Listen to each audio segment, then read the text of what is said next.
जय श्री श्याम दोस्तों, आपके दोस्त का नाम राजेश सिंह परिहार। जैसे कि आप सभी जानते हैं कि हम डेली बेस पे bitcoin, ethereum, gold, silver, Nifty इन सारी चीज़ों का एनालिसिस करते हैं और ये एनालिसिस सिर्फ और सिर्फ एजुकेशनल पर्पस से होता है। इसीलिए डिस्क्लेमर हमेशा याद रखिए, सब्जेक्ट टू मार्केट रिस्क।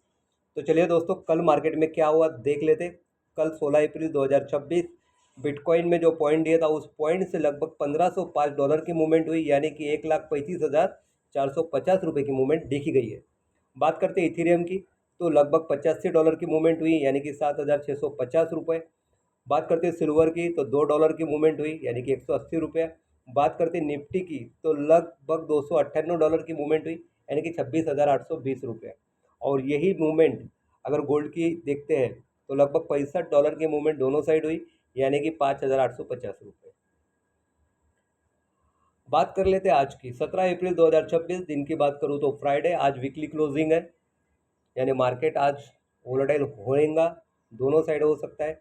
तो बिटकॉइन के लिए 74,821 का पॉइंट निकला है, इथेरियम के लिए 2341 का पॉइंट निकला है, सिल्वर के लिए 78 का पॉइंट निकला है, निफ्टी के लिए 24,214 का पॉइंट निकला है और गोल्ड के लिए 4,794 का पॉइंट निकला है। हमेशा की तरह मार्केट पॉइंट पे आएगा तो ही एंट्री होंगी, मार्केट पॉइंट पे नहीं आएगा तो एंट्री नहीं होंगी। मार्केट पॉइंट पे आने के बाद अगर ऊपर की तरफ चलता है तो बाय को कंटिन्यू कीजिए, मार्केट पॉइंट पे आने के बाद में नीचे की तरफ चलता है तो सेल को कंटिन्यू कीजिए। मार्केट में ट्रेड लगाने से पहले, एग्जीक्यूट करने से पहले SLTP लगाना बहुत ज़रूरी है। SL और TP का रेशो 1:3 होना ज़रूरी है। ये जो पॉइंट आपको निकाल के दिए हैं, इस पॉइंट के पीछे कुछ बेस होते हैं, जिसमें फंडामेंटल न्यूज़ भी एक बेस है। तो सुबह 4:30 बजे प्रेसिडेंट ट्रम्प आपका स्पीक हुआ और उस स्पीक के दौरान उन्होंने जो बताया गया उसके वजह से मार्केट में जो इम्पैक्ट होंगे, अभी आपको दिन भर में वो मार्केट के इम्पैक्ट स्लो मोशन में देखने को मिलेंगे, क्योंकि ये जो न्यूज़ थी या ये जो स्पीक था ये हाई इम्पैक्टेड नहीं था, मीडियम इम्पैक्टेड था। इसलिए इसके आउटपुट भी आपको मीडियम इम्पैक्टेड दिखेंगे। रात को 11:30 बजे आज एफ मेंबर का भी स्पीक है, तो शायद उस समय भी मार्केट वोलेटाइल हो जाए 11:30 बजे के बाद में। तो कोई ट्रेड को ओपन करके नहीं छोड़ना है, अगर आप ट्रेड कर रहे हो तो उसको क्लोज करके ही लीजिए, क्योंकि 11:30 बजे रात को न्यूज़ है।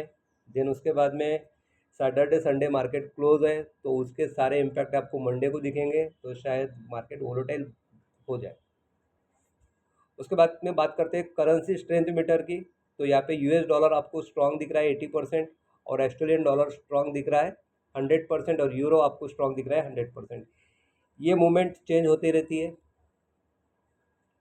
बात करते हैं सेंटिमेंट की, तो शॉर्ट में 40% पोजीशन दिख रही है और लॉन्ग में 60% पोजीशन दिख रही है। तो ये इंडिकेट कर रहा है कि मार्केट को सेल जाना ज़रूरी है, बट ये भी चेंज होते रहता है, लेकिन पॉइंट पे ही काम करें।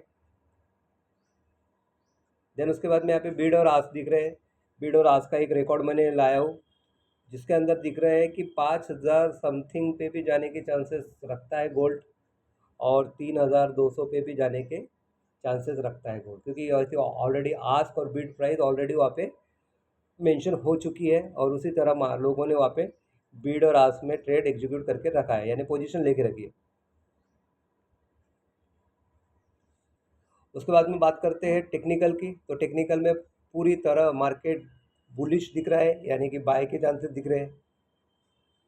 और जो मॉर्निंग में 4:30 बजे जो न्यूज़ आई उसके अंदर क्लियर लिखा है, अमेरिका और ईरान समझौते की उम्मीदों पर सोने की कीमतों में मामूली उछाल। यानी कि जो स्पीच हुआ उसके ऊपर से यही दिख रहा है कि ये नॉर्मल पोजीशन में आने के चांसेस है, जिसकी वजह से गोल्ड हल्का सा पॉजिटिव आया है। सो फ्रेंड्स, और सारी जानकारी के लेने के लिए और बहुत सारी चीज़ों लेने के लिए आपको यूट्यूब चैनल को सब्सक्राइब करना बहुत ज़रूरी है, ताकि आने वाली सारी चीज़ें आपको मिल सके और मार्केट का जो भी अपडेशन है आप तक पहुंच सके। Thank you so much friends, have a nice day. जय श्री श्याम।